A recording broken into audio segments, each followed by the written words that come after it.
Year 1 ng huli on, tapos tayo.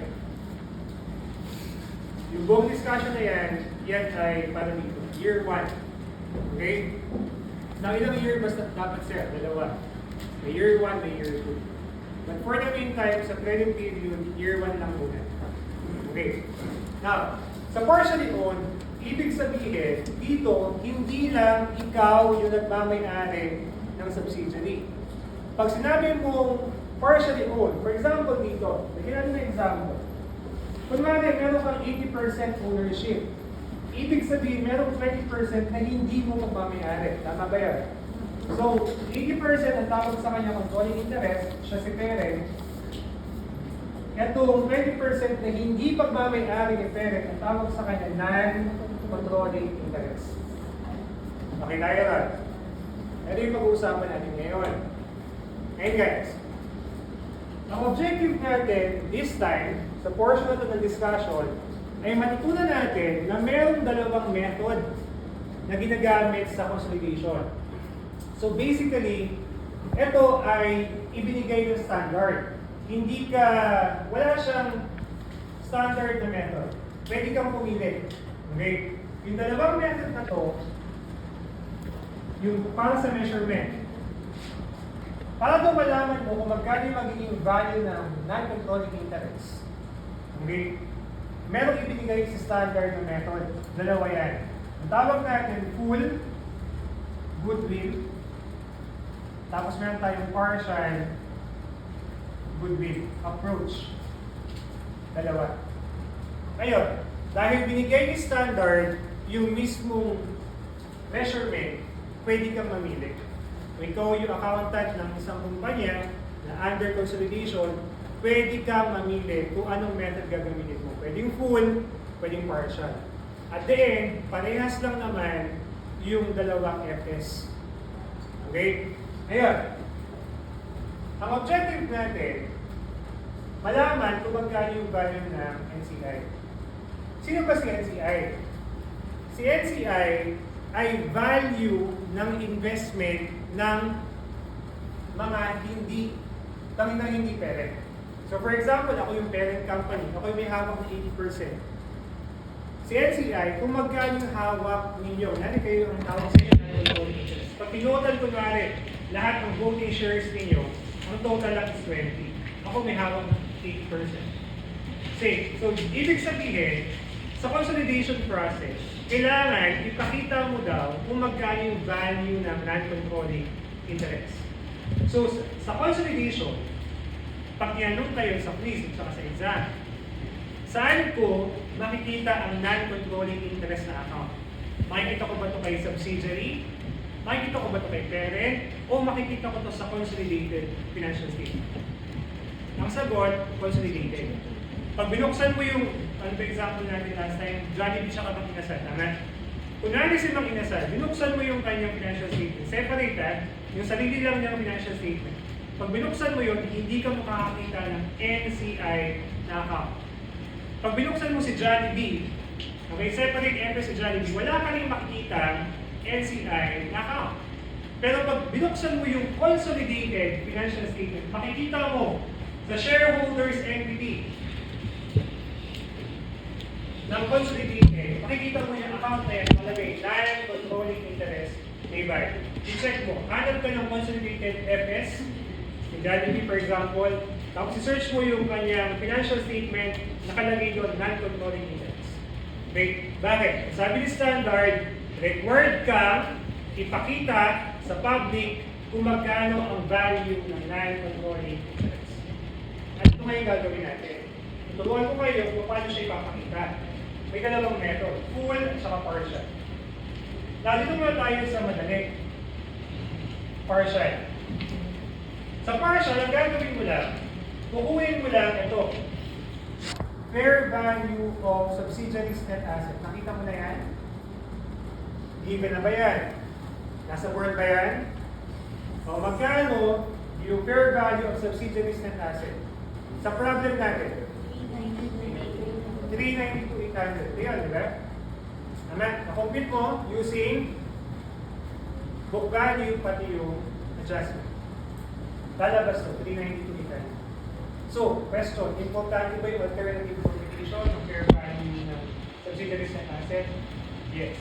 Pag hindi mo alam yung formula na yun, hindi mo sasagot to. Nagkakamali ka na agad dun sa quiz at sa exam. Nagkakasundo tayo. So, magkano pa 3, 92, 300. Now, ang gagawin mo lang, i-multiply mo lang siya ng percentage ni NCI. Magkano yung percentage ni NCI? Hindi sa problem natin. 80 tsaka 20 times 20%. Magkano na ba? 5 compute. 78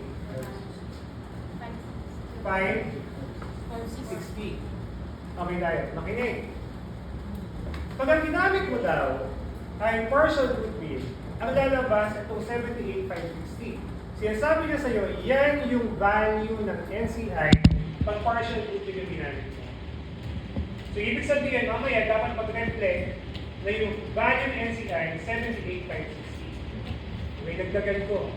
Sabi sa standard, ito daw, partial goodwill na to, siya daw yung minimum balance ng NCI. Ibig sabihin, yan yung pinakababang value na pwede mo ibigay NCI. Hindi ka na pwedeng bumaba pa dyan. Okay, so that's why ang tawag natin dito benchmark. Hindi ka na pwedeng bumaba sa 78,560. Okay tayo ba? So yan yung partial goodwill. Next, pasok tayo sa full. Sa full, ito lang siya. Pag full goodwill naman yung ginamit mo, number 1, example given. Kunwari sa problem, sinabi sa problem ganito, the company is using full goodwill approach. Tapos ibinigay sa problem na ang fair value daw ng NCI is 95,000. Yan. Pag ito yung setup ng problem, 95,000 daw yung value ng fair value ng NCI. Ang unang mong gagawin ganito, magkano ang benchmark? 78,560. Magkano ang fair value? 95. So therefore, pwede mong gamitin yung value na to, 95. Kasi ang minimum, 78,560. Okay ka doon? So kung full goodwill naman yung gagamitin mo, ang value daw, dahil binigay naman, maaaring binigay yan based sa stock market, no? Kung nakita mo yung stock market, yung compute mo, kailangan mo na ang fair value is 95. Okay? Walang problema doon.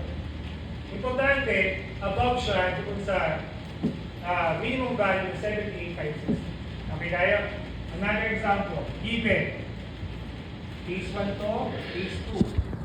Ang given natin, 75. Oh, 75. Sabi sa problem, the company is using full goodwill approach. The fair value of NCI is 75,000. Una, ano gagawin mo? I-check mo muna yung benchmark. Magkano yung benchmark? 78,560. Magkano yung fair value? 75. This time, hindi mo pwedeng gamitin yung 75. Kasi ang minimum value lang sa NCI mo is 78,560. So therefore, hindi mo gagamitin yung 75. Ang gagamitin mo, 78,560. Okay ka doon. Kuha yung principle. Last.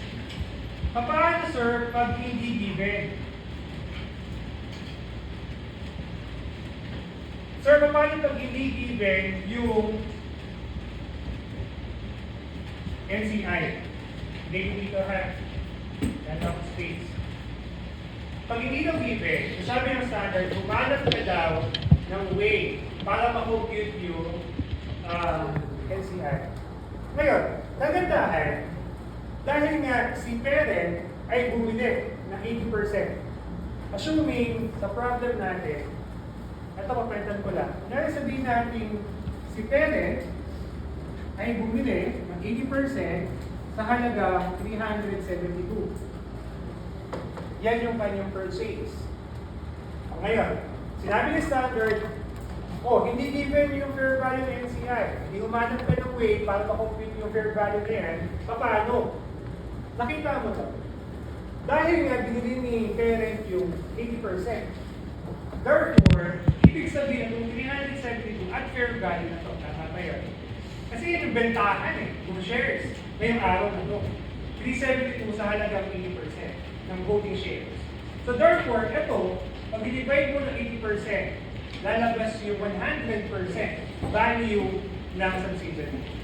So dito guys, kukuhanin mo muna yung consideration, i-divide mo ng 80%, lalabas yung 100%, 465. Tapos saka mo siya i-multiply ng 20%, lalabas 93. Okay tayo doon. So, ngayon, bago sumagot, na-compute mo 93. 93 ba isusunod mo agad? Hindi mo na. Tatanungin mo muna yung sarili mo, magkano ba ang benchmark? 78, 560. Ang na-compute mo ilan? Ano gagamitin? 93. Bakit above na benchmark? Okay tayo doon. Nakuha. Okay, so tayo. Sige, bukayin ko.